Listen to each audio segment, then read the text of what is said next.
ശരി ശരി, ഞാൻ ഇപ്പോൾ വിളിക്കാം. യാമിനി, പവിത്ര സിസ്റ്റർ വന്ന് നീ കണ്ടില്ലേ? അവൾക്കൊരു കപ്പ് കോഫി കൊടുക്കാൻ നിനക്കെന്താ എത്ര മടി? അവര് വന്നത് ഞാൻ കണ്ടില്ല. ഏതെങ്കിലും രാഷ്ട്രീയക്കാര് വലിഞ്ഞു കയറി വന്നാ കോഫി എടുത്തോണ്ട് ഓടുന്ന കാണാലോ. വേണ്ടപ്പെട്ടവരെ വന്നാ മൈൻഡ് ചെയ്യരുത്. അവര് നിങ്ങൾക്ക് വേണ്ടപ്പെട്ടവരാ, പക്ഷെ എനിക്കങ്ങനെയല്ല.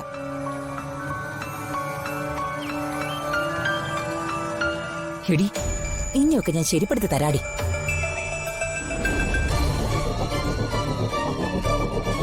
പെട്ടെന്നെന്താ സിസ്റ്റർ തീരുമാനം മാറ്റിയേ? അത് പിന്നെ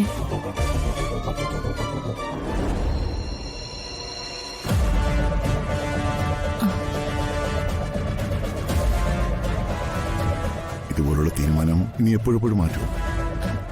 അങ്ങനെയൊന്നുമില്ല സർ.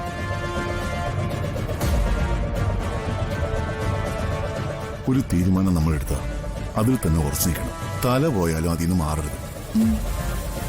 ഇനി എന്തായാലും പവിത്ര ഈ തീരുമാനത്തിൽ നിന്ന് മാറില്ല. ചേച്ചിയോടല്ലല്ലോ ഞാൻ സംസാരിക്കുന്നത്, സിസ്റ്ററോടല്ലേ? കാരണം സിസ്റ്ററിൽ നിന്ന് എനിക്കൊരു ഉറപ്പ് കിട്ടണം. ഒരു ചെറിയ കാര്യമല്ല ഞാൻ തുടങ്ങാൻ പോകുന്നത്. വളരെയധികം ഉത്തരവാദിത്തമുള്ളൊരു ചുമതലയാണ്. അർപ്പണബോധമുള്ള ഒരാളില്ലാതെ അത് തുടങ്ങാൻ പറ്റില്ല. ആ ഒരു ഉറപ്പാ എനിക്ക് പവിത്ര സിസ്റ്ററിൽ നിന്നും കിട്ടേണ്ടത്. രാജു,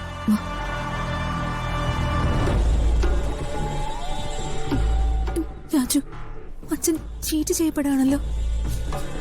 ഞാനും അതെന്നെ ആലോചിക്കുന്നത്. രാജു, ഞാൻ അമ്മയോടൊന്ന് സംസാരിച്ച് നോക്കട്ടെ. ഫോണിങ്ങെടുക്ക്.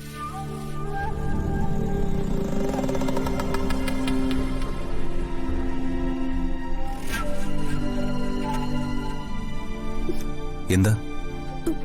Switch off. രാജു,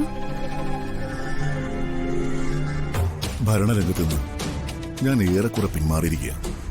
ഇനിയുള്ള ജീവിതത്തിൽ എനിക്കിതുപോലുള്ള കാരുണ്യ പ്രവർത്തനങ്ങൾ എന്തെങ്കിലുമൊക്കെ ചെയ്യണം. ദൈവത്തിനു വേണ്ടി എന്തെങ്കിലുമൊക്കെ ചെയ്യുമെന്ന് മദർ തെരേസ പറഞ്ഞതുപോലെ പാവങ്ങൾക്ക് വേണ്ടി എന്തെങ്കിലും. അതിന് പവിത്ര സിസ്റ്റർ എന്റെ കൂടെ നിൽക്കണം. എന്തു പറയുന്നു? ഉറച്ച തീരുമാനത്തോടെ എന്റെ കൂടെ നിൽക്കുമോ? കൂടെ നിൽക്കാൻ സർ, ഉറപ്പായിട്ടും.